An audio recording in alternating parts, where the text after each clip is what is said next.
Welcome to Ask the Authors. I'm Carmen Valake. I'm Randy Harrington. And today we are talking about happiness. Happiness. You know, it's something that, you feel like is kind of like, what?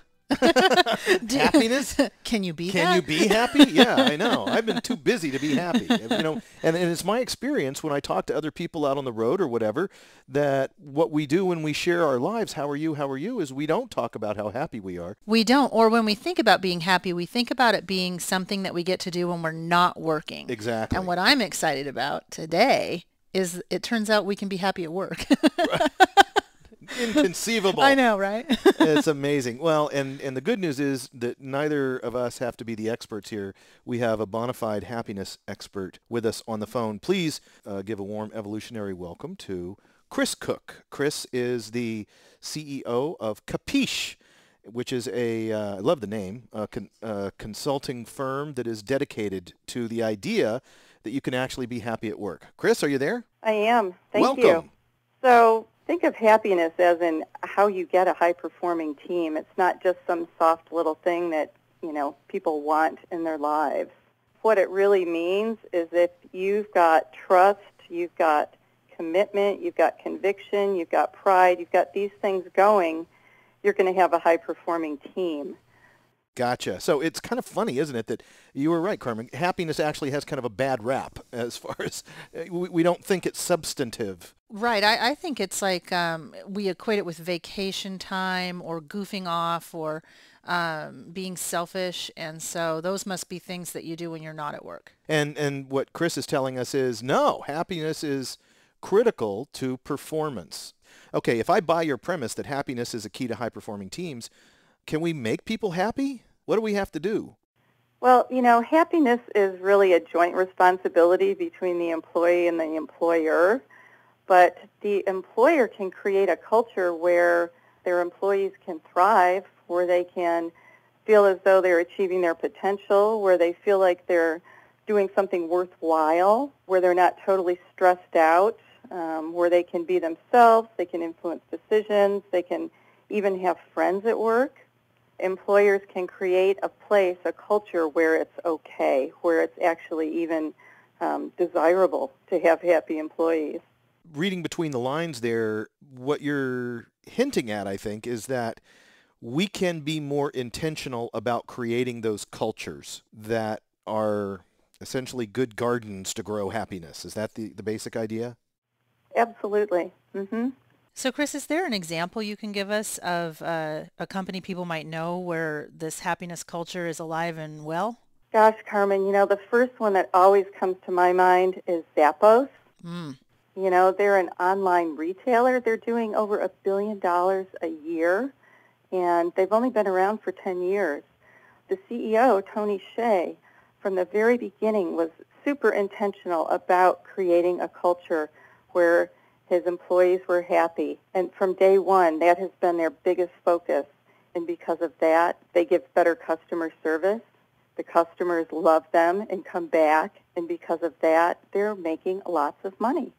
So happiness really can be the path to greater profits.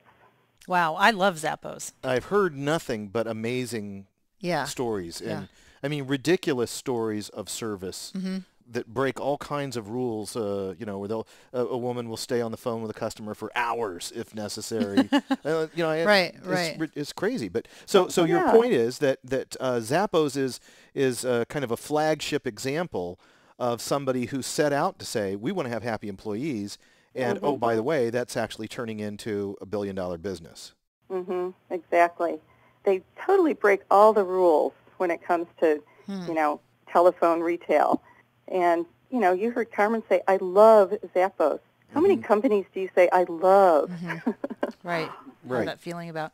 Well, Chris, you were talking about breaking all the rules. And in our book, Evolutionaries, we talk about leaders who often build the highest performing teams in ways that might seem like they're breaking some rules or are pretty innovative or different.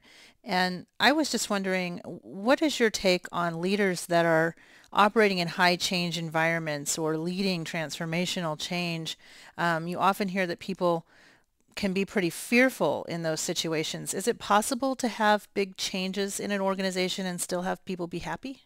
Yes, and, you've got your evolutionaries, your leaders that are, high energy, high speed. It's contagious, and especially if they're bringing the employees along with them. It's not a top-down kind of thing. When you create a culture, you create it from within. It's like you're unearthing the DNA of the organization. The time when it gets scary is when the communication isn't there. So communication then is one of the mechanisms by which leaders are able to bring employees along. Is that something you actually coach leaders on, or how do you work with a client? Oh, boy, do I ever coach on communication. How I work with a client is I've got a couple of assessment tools that I really like that I start out with.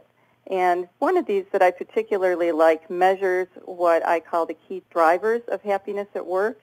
And this is based on research that was done at Oxford University over the last few years, and it's been tried out on 9,000 people worldwide.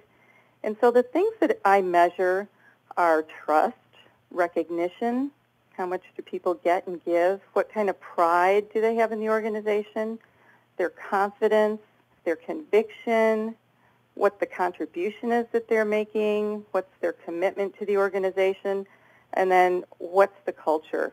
How do they fit in the culture?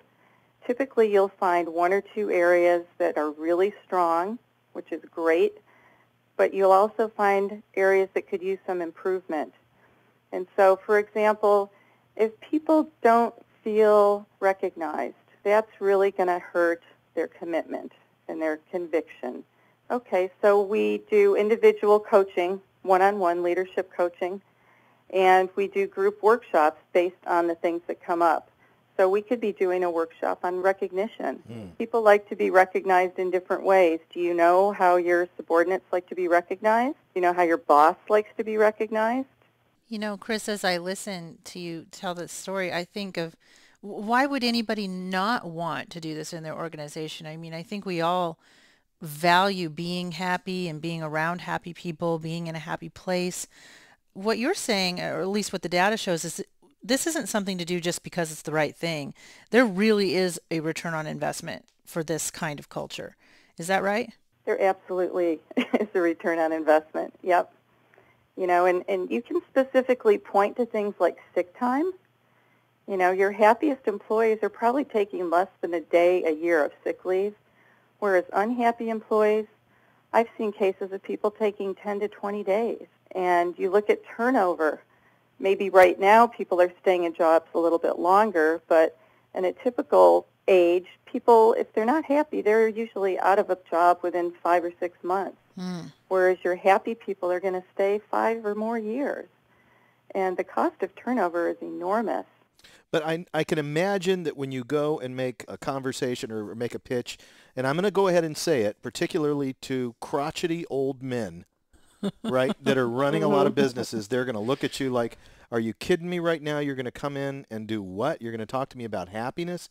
You've got to run into that all the time, don't you? Just people who believe that, we don't have time or money to hear, I'm not here to make people happy. I'm here to make money, right? Yes, exactly.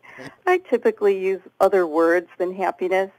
I use engaged or committed or satisfied, and I really do show the economic benefits. It's really not just the morally right thing to do, but it's really the fiscally responsible thing to do. I'm wondering, how do I know if I'm appropriately happy? I mean, I'm a CEO, and I'm wondering right now, is my company happy? I don't know.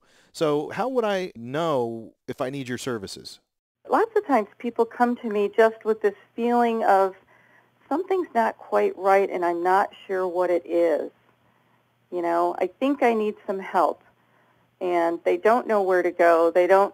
Do they need a strategic advisor? Do they need an HR person to come in and do an employee engagement survey? They just don't know where to go. So if I want to find out more about happiness and Chris Cook and Capiche, what do I do? Well, you can go to my website, and it's capiche.us. That's CAPICHE.us. Well, that sounds great. It's been a delight having you here with us, and thank you, of course, for your support of Evolutionaries. We have valued that. And it's great that we've finally been able to sit down and chat about this. And I think what we should do is plan to bring some real kind of case study issues to the table and see how you might respond to some real world challenges out there. Absolutely. Oh, good. Yes. That would be great. Well, good luck to you. I know you're off doing a whole bunch of speeches in the near term, so break a leg, and we will talk to you next time. All right, thanks. That was Chris Cook Capiche. She absolutely convinced me that it's a legitimate and real issue in building a culture of success. Definitely. I believe her. And, you know, what I also admire about Chris Cook is I think it's incredibly courageous to step up and say, I'm going to build a business around this. This is how critical it is. I'm going to actually devote my livelihood to helping people in this way. Yeah. I think it's fantastic. And I love the message. She came up to me after a speech I did in Southern Oregon, and she was so intensive and focused, and she's just got a great presence about her, and I'm sure she's going to do super as a consultant. Absolutely. Well, we would love to hear if you have any stories about company cultures that you think are happy places to be. We're looking for those case studies, and we'd love to hear from you. So please join us next time on Ask the Authors.